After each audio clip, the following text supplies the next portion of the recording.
Okay.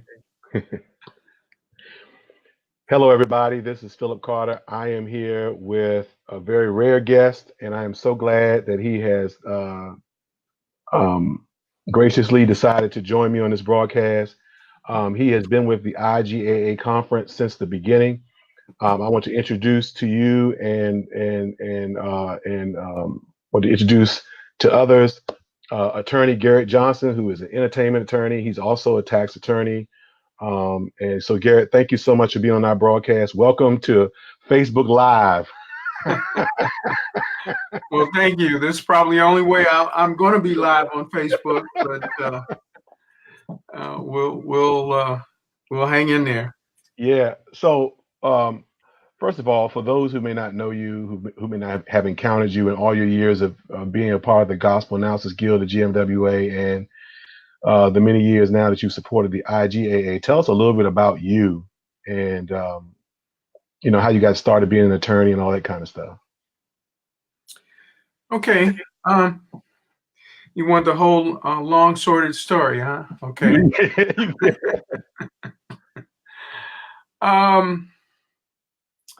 So I went to law school in Washington D.C., your stomping grounds, and lived in Washington for close to 10 years. When I was graduated from law school, I got a job at the National Endowment for the Arts in the General Counsel's office, and that's what led me into the area of my practice, which is entertainment law, intellectual property.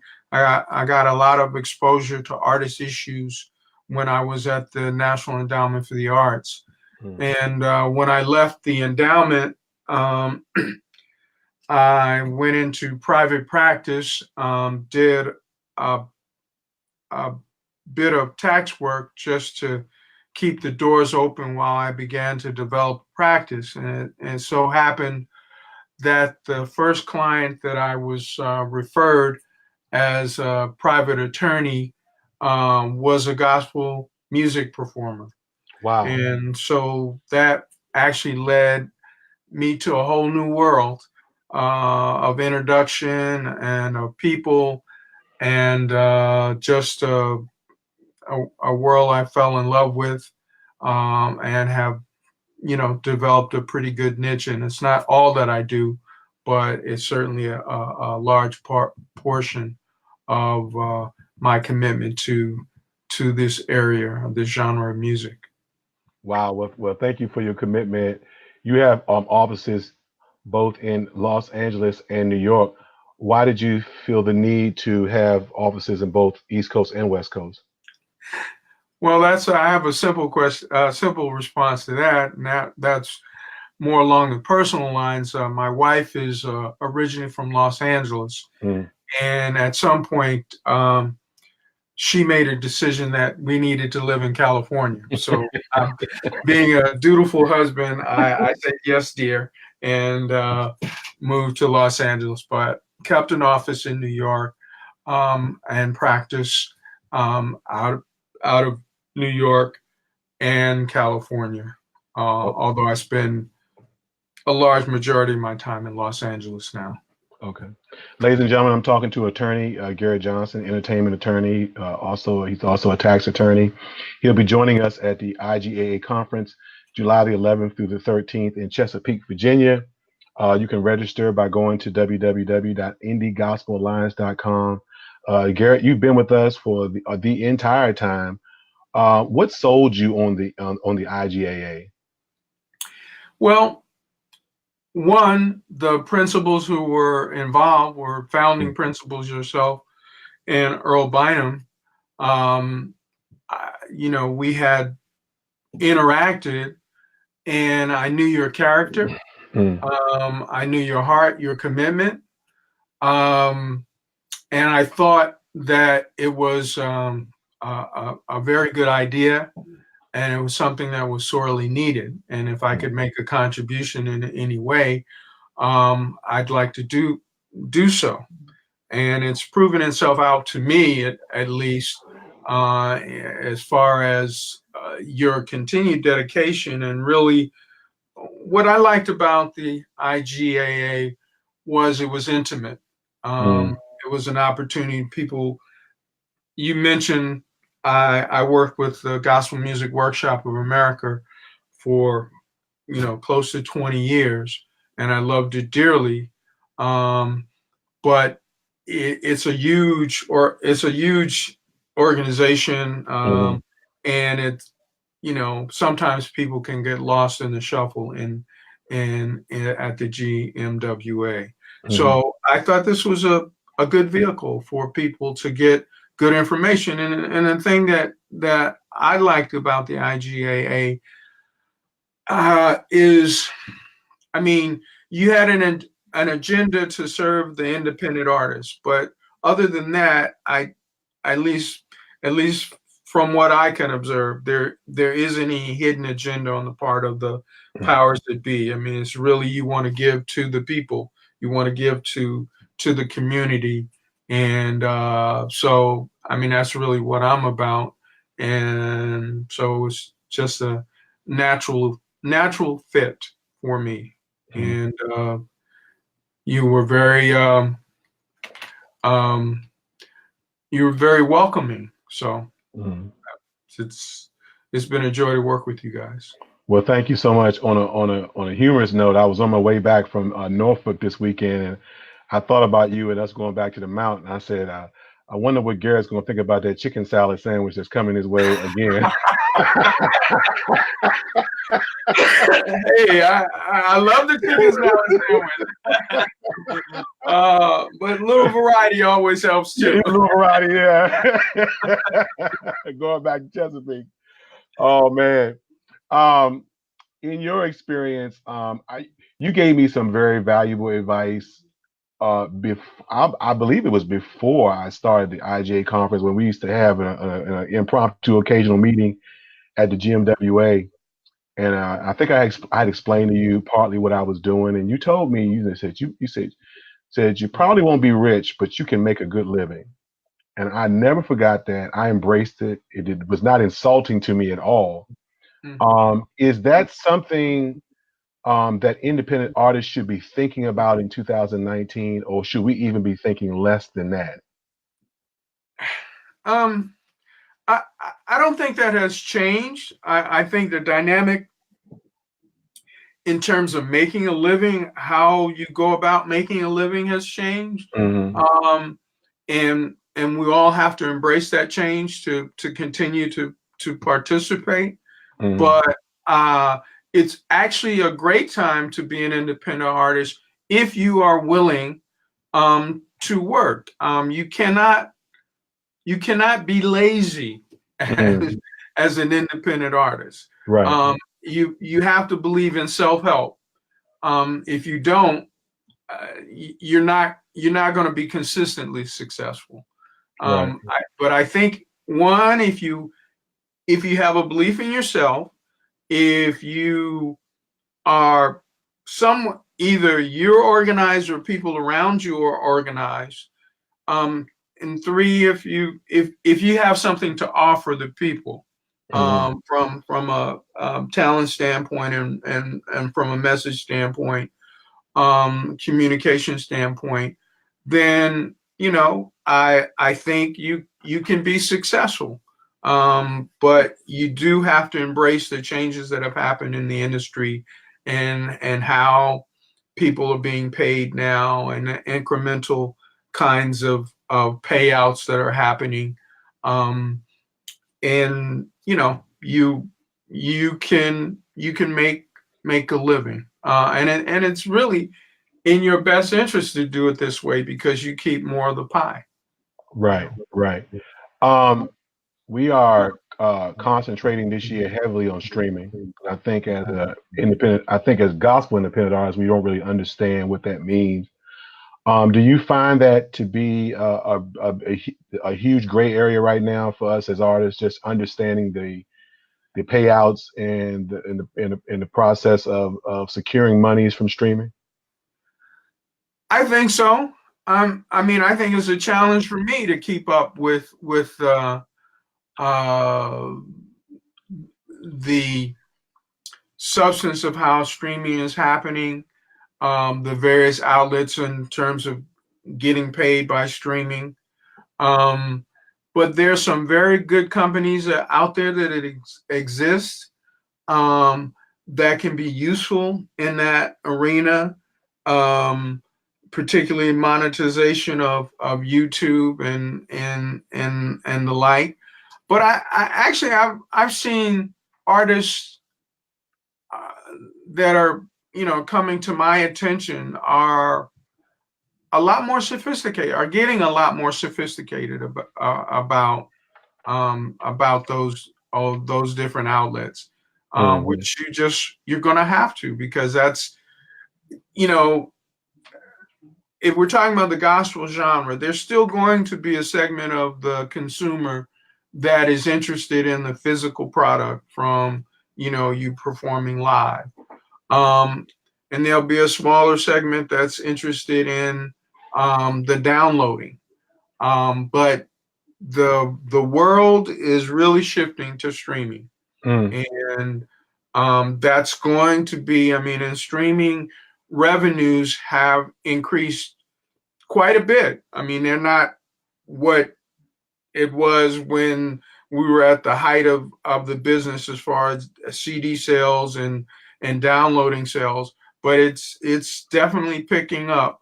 And you if you don't become aware of that, then other than your live performance, you're going to be left out of the economic stream if you don't make the connection.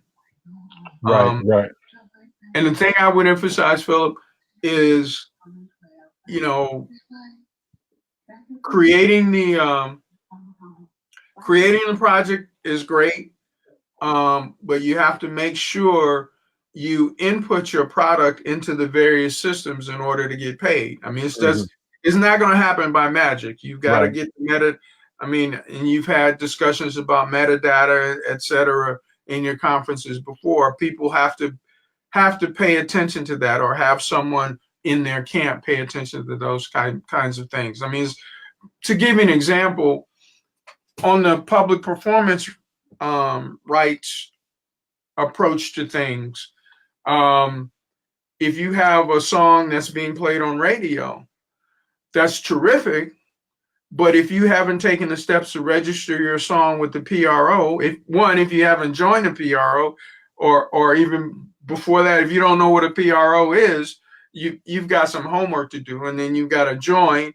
And then once you join, you have to make sure you input your information to the PRO successfully, so that you can receive the money as it's being generated through your radio performances. And the same corollary to that would be streaming. You have to make sure that you're tied into the various streaming outlets correctly, and that you give them the proper information to account to you, et cetera, et cetera. Right. One of our viewers asked, should we focus more on live performances, knowing that you won't get paid as much for streaming? I'm not sure if I understand that question.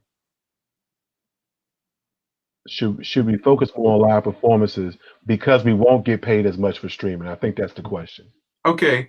Well, I don't think it's an either or situation. Hmm. I think it's live performances is a component and streaming is a component. You um, you certainly want to try to maximize your income stream as much as you can, and you can do that if you have a successful performance schedule, and if you're in demand in that way. Right. um, but you have to make sure that when you go on the road, you set yourself up in a way that you're not in the red after you do a date. I mean, it's great to perform, but if you're not making any money, it pretty soon you're not going to be able to continue to consistently perform unless you're independently wealthy in other ways, and are just pursuing it more as a hobby than as a profession. Right. Everybody, I'm here talking to attorney Garrett Johnson. one of our clinicians for the IGAA conference, Independent Gospel Artists Alliance Conference. He has been with us since the beginning. You can register now for this conference. If you like this conversation, there'll be a lot more like it at the conference, July the 11th through the 13th, 2019 at the Mount. You can register now at IGAA, IndieGospelAlliance.net. Garrett, what? And I'm sure this question may be too broad. Maybe you can help me narrow it in. But what is the biggest or some of the biggest misconceptions that you come across legally when dealing with an independent artist? That is a very broad question, Philip. Maybe you can help me narrow it down. Like, what are some of the top 2 or 3 things that you find yourself running into all of the time? I think one of the things that I consistently see is the lack of sophistication on the part of the artist as it relates to publishing, as it relates to the creation of a song and what their participation is, or what other people's participation is, what they're entitled to, what other people are entitled to. And that's where I see a lot of struggles happening. And you've seen, particularly in the not just the gospel arena, but in where you have a song that's very successful and people came together, collaborated on the creation of it, but did not take care of the business as far as what percentage does party A have, what percentage does party B have, does party C have any percentage? You've got to be careful. I get a lot of artists who tell me, well, I wrote this song completely, and maybe they made a contribution from a lyric standpoint, but they didn't have anything to do with the music. And that, a song is made up of lyrics and music, so it's hard to conceive of somebody being the singular writer of a song and they had nothing to do with the music. Now, it gets a little grayer when someone has written lyrics and has come up with a tune, and they take it to someone like yourself, who's sophisticated from a production standpoint, and makes a substantial contribution to actually firming it up, making it into a coherent musical piece that can be presented to the public.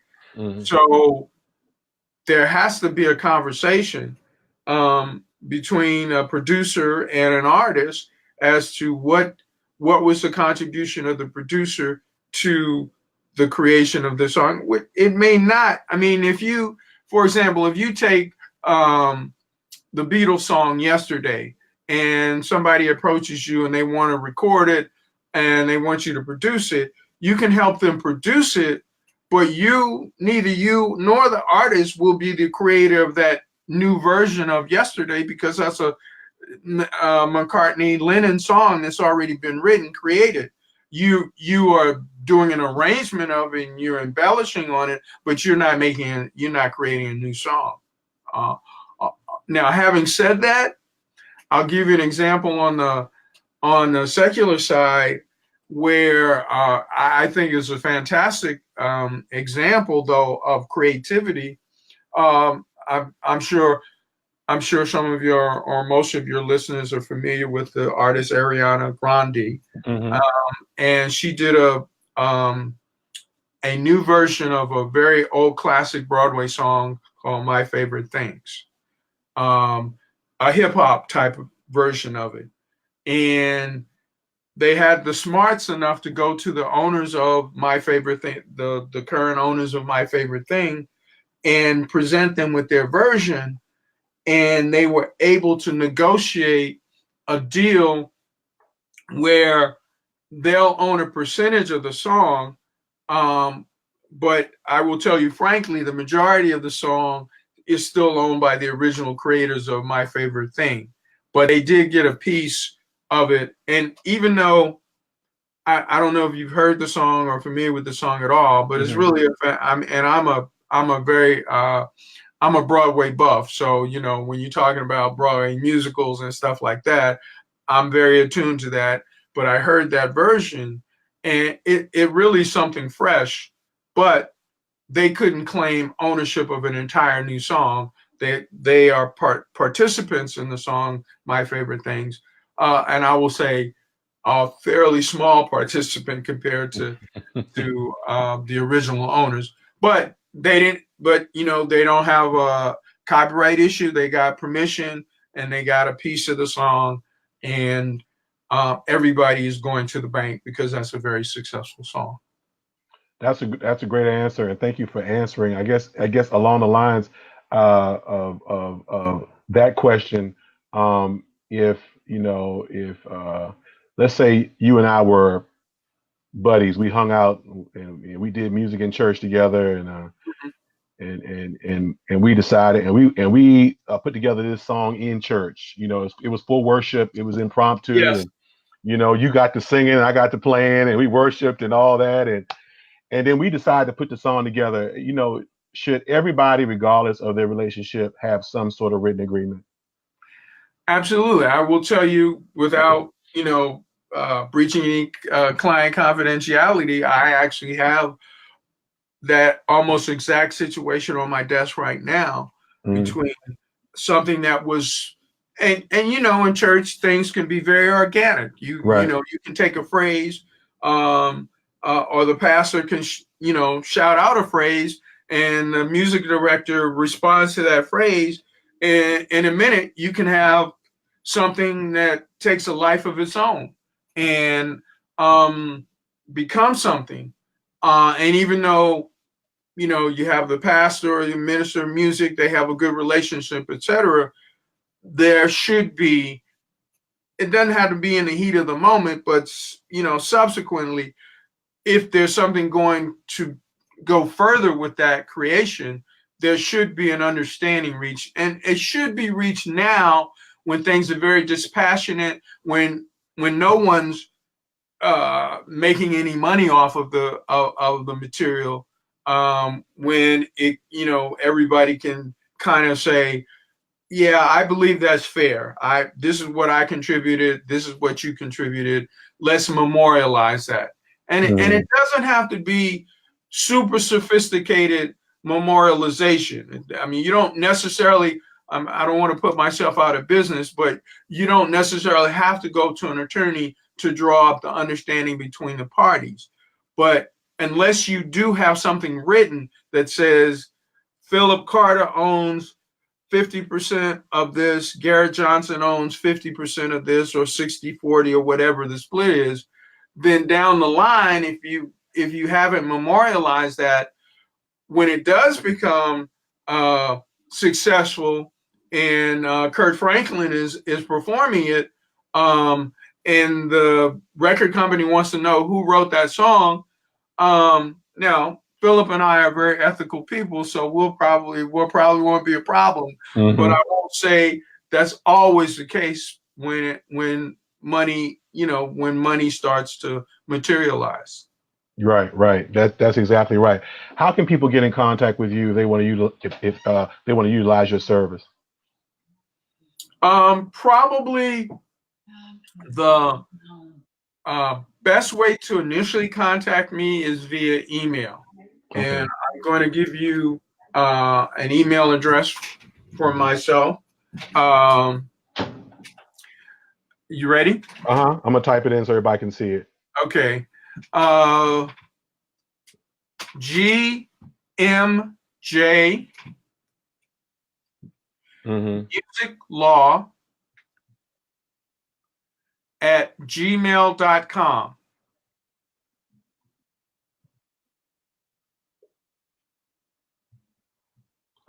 Got it. All right. Let me know if that looks right. I'm putting it on the screen now.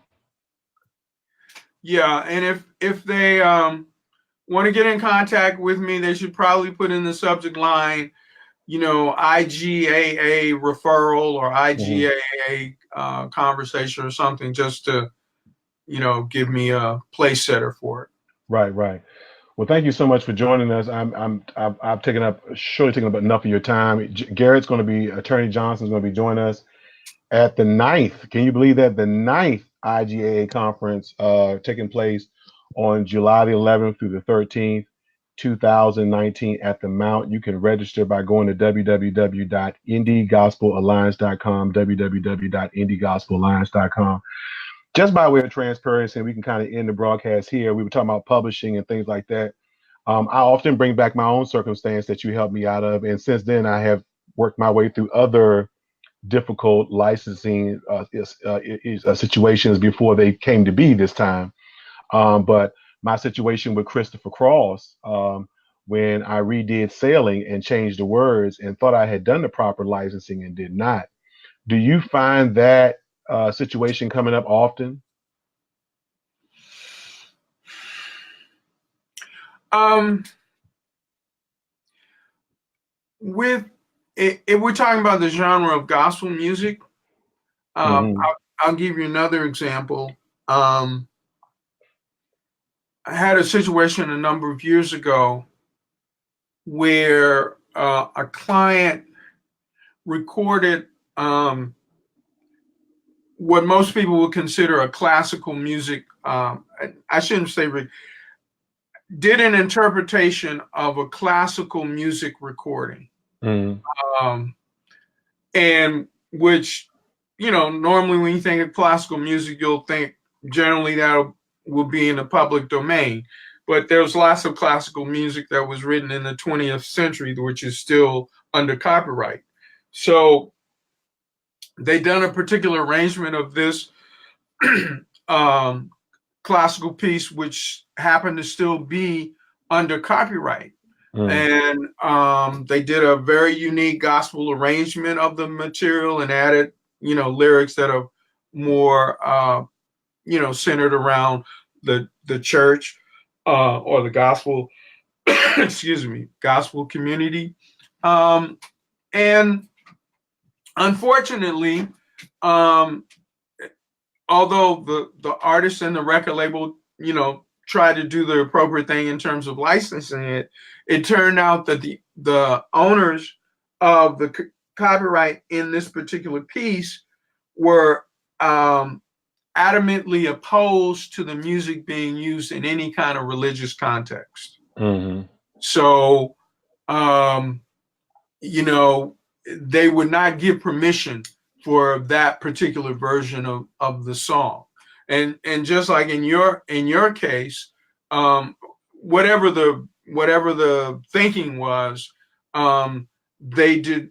Now that may have been more the artist. I mean, some artists are very sensitive to you changing the content of their recording. I mean, if you had just done the song straight ahead in a maybe an arrangement, but you use the same lyrics that were originally written, you probably wouldn't have had a problem.